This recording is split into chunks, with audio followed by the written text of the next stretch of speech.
Hello everybody, good afternoon, welcome to the United Stands. This is your latest Manchester United transfer news this Saturday afternoon. 2 days to go in the transfer window and are Manchester United in a race against time? Marcus Rashford to Aston Villa. Sounds like it's deal done. Sounds like they're going to cover a lot of the wages. Sounds like it could be a good deal all round. But we're going to start off talking about Tel. We have updates coming in from Germany that Man United have made a verbal offer for Tel. It will be a loan deal. And the finer points of this are being considered now by Bayern Munich. Tel is not part of the Bayern Munich squad today, which in itself is a big indicator that no decision has been made, i.e. he turned Spurs down. Is he going to stay? Is he going to go? Doesn't look like that decision has been made yet. And I think, look, honestly, I think it's exciting. I was thinking about this just 20 minutes ago when I was setting the stream up, and I thought, you know what? It's been quite a chaotic transfer window, and I think at times our emotions have been very up and down. There's been, for me, that personal feeling of the Mainu and Garnacho stories that have just honestly annoyed me and concerned me. And then in the background, we've been trying to offload the likes of Casemiro and Rashford, and that's very frustrating as well. But then we brought in Dorgu, which I think is very exciting. And if we bring Tel in as well, who knows, there might be an obligation to buy, a loan deal or anything like that. Heaven's been brought in as well. That was announced this morning. You know, 3 young players coming in, 19, 18 and 20, to a manager that really is an authoritative manager. I know he's personable, but he's authoritative. We've seen the response of Garnacho. We've seen Ahmad continue to grow. We know that Dorgu's coming in. If you can get Tel in as well, Kobe Mainu, there's the Collier. There are experienced players like De Ligt and Maguire and Bruno, and there is opportunities for us to grow. So I would just say on Tel, I am actually quite excited if we can get this deal done. Now, we've been down this road before the last couple of days of the transfer window, where you know, you have to look at it and go, are we going to end up with nothing? Are we going to end up with something? I think it would be fair to say at the moment that Manchester United, and I spoke about this yesterday morning, Manchester United can't do anything unless Rashford or Casemiro go, because it's significant funds. Garnacho won't be going now. That won't happen now. With Rashford going to Villa, it just frees us up and gives us a little bit of stuff there. But I think that the most important thing here is freeing up some funds to do this Tel deal, where we've definitely been sort of looking at it from afar, allowing teams like Spurs to fly over and put an offer in. I mean, if you'd have accepted that Spurs deal, we would have missed out. It really is as simple that we couldn't do anything until we got to a point where Rashford or Casemiro were going. So I would say that Rashford deal is pretty much done for us to be moving forward on the Bayern deal with Tel, because we had to do that. Pletty is saying that Man United have made a verbal offer to Bayern Munich for Tel, which is currently under review. Although there is another update from Pletty, which has come in the last sort of 20 minutes, which says Manchester United have once again clearly signalled to Bayern in the last few hours that they are going to submit they're considering a concrete loan offer for concrete again. Man United want to prepare in case Rashford moves to Villa.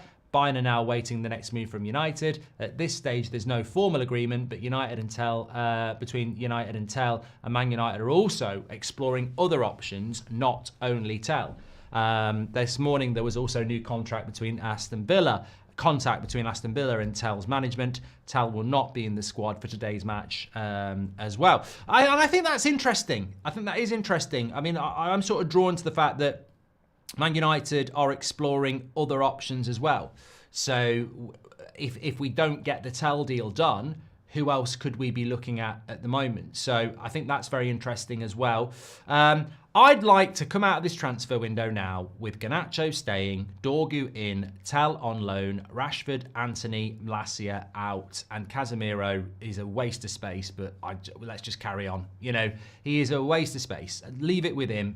Biggest earner, can't be asked to get a move. Jog off. I mean, I've got nothing to say about Casemiro that's positive. I just think it's an absolute joke and it's our own fault. But if Rashford can move on, Antony's gone, Malacia is apparently heading to Benfica. If we can get Dorgu and Tel in, then I'd say and keep Garnacho, which didn't look likely a couple of weeks ago. I'd be reasonably happy with that for us to be able to build forward. Do I think we're going to get Tel? Yeah. Yeah, I do. I do. I think that experience of transfers and noise and certain people talking, I think I've been watching football for over 40 years. I've been looking at teletext for transfer news on page 312 when I was getting home from school. Read my book. I was the original Romano with my paper round. So I, and many of you, we've seen these movies before. We've seen these transfers before. And to me, it looks like the noise is Man United, loan until the summer. That's what it looks like at the moment. What I will say is that where are Chelsea in this game? There is an opportunity that somebody could just push in. But I think Man United have got a good relationship with Bayern Munich. I think Tel wants to come and try the Premier League on loan. I think he might look at Chelsea and go, where am I going to play? They've got so many players.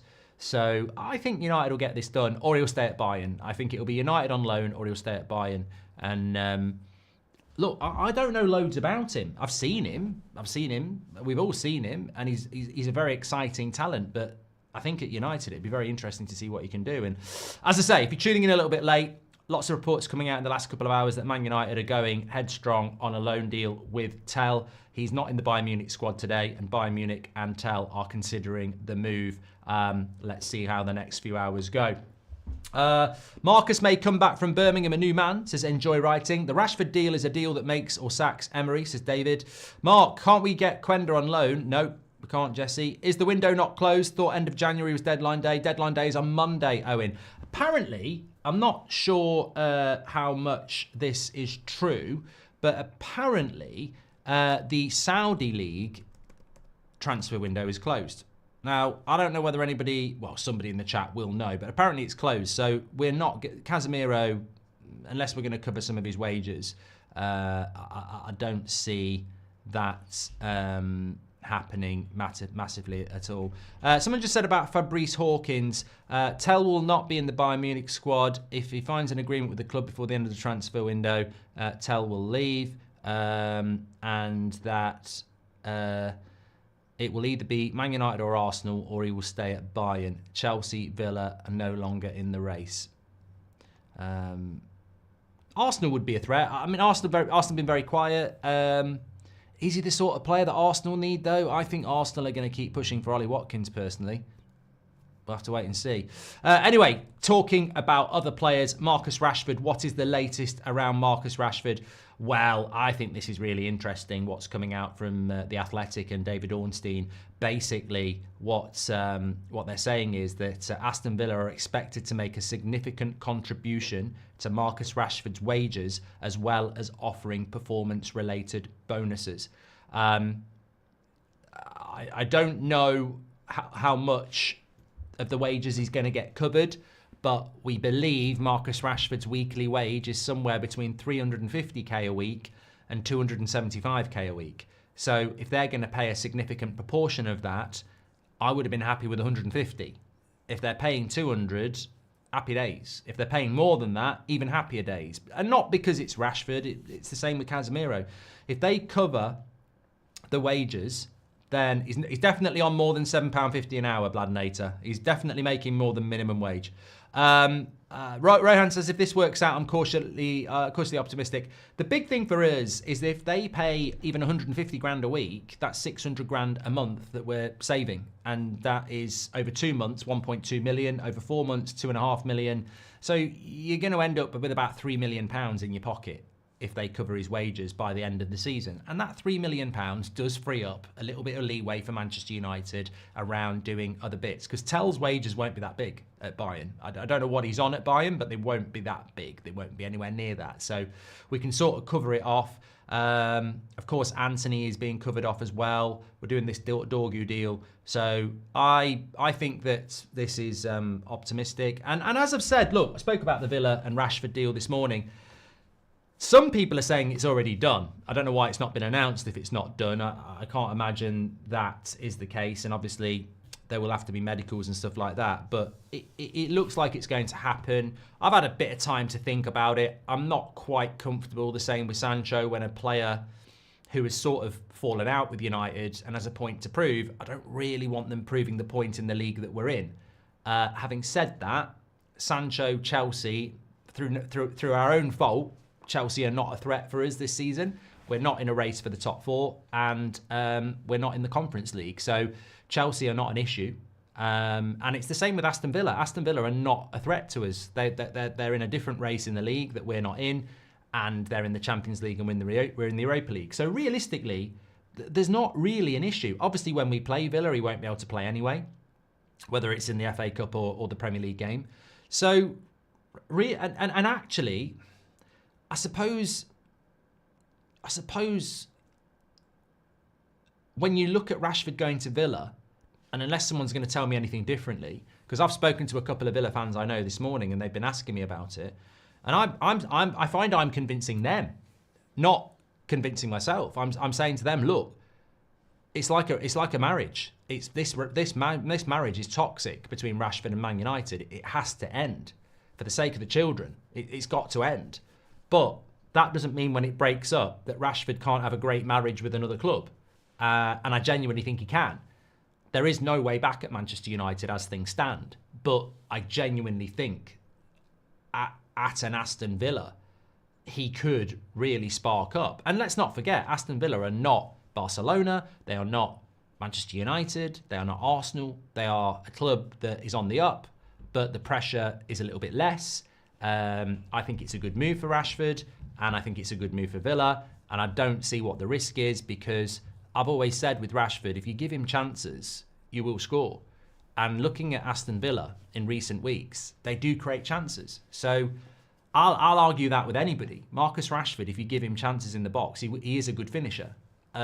Work rates, taking people on, creativity, no. But if you put him in a team where you're looking for a finisher, and you can create chances, then I think he could do quite well. And also, I mean, this is not Man City, this is not Liverpool, this is not Arsenal, it's not even Chelsea, it's Aston Villa. They're sort of the next step down, aren't they? They're sort of around 6th place in the league. That's where you'd say Villa are at the moment. And I think it can work for everybody. I'm not actually that fussed now about him playing in the Premier League. In some ways, it makes watching Villa even better. I will watch Villa games now and go, ooh, you know, next week they're playing Spurs in the FA Cup. I'll watch that. I'll be like, yeah, I'm watching that if Rashford's going to be involved. So you have that whole out of sight, out of mind thing.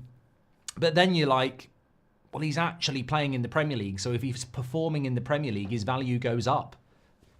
I don't see... I suppose the big scenario is, and the question will be, is there a way back for Marcus Rashford? If he goes to Villa and does well, will he be back at Man United in the summer? I don't think so. I honestly don't think so, because I think once you've been away for these reasons, it's like getting back together with somebody, isn't it? I don't think so, but you never know. You never know. The first step is that, look, I think it will go well. I think it will be a good move for him. I think it'll be a good move for Villa. I'm treating it as a fresh start. I'm not going to take any previous thoughts about Rashford once he's gone. I wish him all the best at Villa. Look at what Alanga's doing at Forest. I mean, they've won 5-0 against Brighton. He's had a hat-trick of assists. People are saying, bring Alanga back. Look, Alanga going was the right thing. I did watch Alonso around that time. Nobody was saying Alanga's the future. Everybody was saying get rid of Alanga. We get rid of him. He goes to a club like Nottingham Forest where the pressure is less, where he can play every week, and he's growing now into a really good player. Would I bring him back? Maybe. Would I still sell him? Yes, because where's the development going to happen? And people don't figure that out. They'll start going, we never should have let Alanga go.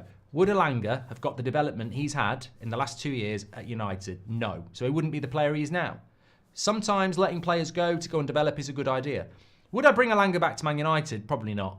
I probably wouldn't. I think we've got a different path to go down, and I'm not sure he'd suit our system anyway. But this is what I'm talking about, though. When a player leaves Man United, unless it's bloody Di Maria, I really hope they do well. I'm happy that McTominay's doing well at Napoli. I'm happy that Wan-Bissaka's doing well at West Ham. And I really hope that Rashford does well at Villa, because we still own him and the value of him could go up in the summer. I mean, if we can get £40 million for Marcus Rashford in the summer with a few add-ons, that's pure profit. So this is a good move for us. And if you go to Turkey or you go to Italy and you perform well, I don't think that massively boosts his value. But if he does well in the Premier League and the Champions League, that boosts his value. I mean, look at Sancho. Sancho's value went from 0 to actually having a value because he went to Dortmund and ended up playing in a Champions League final. So I think this could be a positive. What I do have to acknowledge, though, because this is what we do, is that Rashford has been dreadful over the last sort of 12 months at times. And I clearly do think there's something that's been going on behind the scenes. Now, hopefully a fresh start will destroy all of that. But we also have to consider, what if Rashford goes to Villa and the same problems arise again, and then it's our problem again in the summer. So I hope that it goes really well. VK says, I hope United don't allow a break clause for Marcus Rashford's loan. Good move for all, and hope he smashes it and we get a good fee in the summer. Exactly. Walnut Sabob says, Villa is not exactly Barcelona. How the mighty have fallen. He wanted a top move and he gets Birmingham. Hopefully that will hit home with him about his future. Mate, I get your point, but I'd be saying to him, look, you got to get that out of your head. Like, oh, I wanted to go to Barcelona. I used to play for Man United. You're going to Aston Villa. They're in the Champions League. They've got some good players. They're hungry. They play good football. Like, get yourself to there. Put yourself in the spotlight. You'll be absolutely fine. Better Rashford to Villa than Garnacho to Chelsea. 100%, Glenn. I'll drink to that. How is Marcus on 325k a week when we are in Europa? Mate, VK, I don't want to talk about his wage because you get experts in the chat telling you that it's a 25% reduction because of the Champions League. But then you get, I think it was Laurie Whitwell or David Ornstein. They literally said 325 this week. So I don't know what his wage is. It could be 250. It could be 350. I don't know. The point is, it's a lot of money. And the point is, Forest are beating Brighton 6-0. What's going on in this Premier League? And, I mean, yeah. I look, we're late in the show. I have a theory. I don't think Brighton are that good. I think we should have beat Brighton under Ten Hag at the start of the season. It was bloody Pratamiro on the back post at the end, wasn't it? And we had that goal that we should have scored, I think, but somebody was offside. We should have beat them at their place. And obviously we were shit when they beat us the other week. Love the content. Any further news regarding outings after Rashford? Well, Malacia is on his way to Benfica. Apparently, he said goodbye, so he's on loan to Benfica. I don't know why he's going to Benfica when they've got Alvaro Fernandez, by the way. I don't really understand the point in that, but apparently he's off to Benfica, which I think is quite a good move for Malacia, because based on how he's been performing for us, I wouldn't have said he'd start for Blackpool, so Benfica's quite a good move. If this works out, I'm cautiously optimistic, says Rohan. Thank you very much. Where's the Brighton that beat us? Mate, they lost to Everton last week. I think that manager might get the sack. I think that I've been thinking about it for about, well, I've mentioned it on the podcast. I've been thinking about it for a few weeks. I think Brighton are massive underachievers.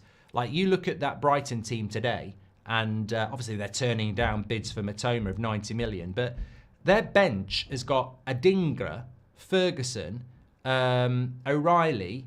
You know, they've got good players on their bench, and they're getting beat 6-0, and they haven't had a man sent off. It's that's sacking form. That is. That definitely is. Enjoy Writing says a striker has to be a priority longer term. Surely, I think we'll go for a striker in the summer. It's 7-0 now. They could break the record. Bloody hell. Unbelievable. Unbelievable. Forest are ruining Brighton, says Thomas. Thank you very much for that. But going back to what Enjoy Writing says, I think we will go for a striker in the summer.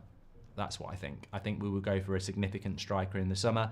And the fact that there's not been any movement around Gyökeres is quite significant, I think, because I think Arsenal chucking money around for strikers, having a look around Sesko, I think Arsenal might have had a look at that. And the fact that they haven't maybe means Gyökeres is there. Spurs disrespected Nuno. We can have all this chat in 20 minutes because I'm live on That's Football for the 3 o'clock games. So get yourself over to there if you are around. There's 15,000 of you around at the moment. So I hope to see you on the That's Football stream. We're going to be live in 20 minutes for the 3 o'clock games, and we'll be digesting everything that's going on as well. Thank you everybody for watching. Let's see what comes next. But it's looking good with Rashford to Villa. I'm quite happy with that deal. I think it's a good deal for him. And it's looking good with Tel as well. I'll speak to you all in a bit. Thanks for watching. Get over to That's Football. I'll see you there in 20. Get in the chat.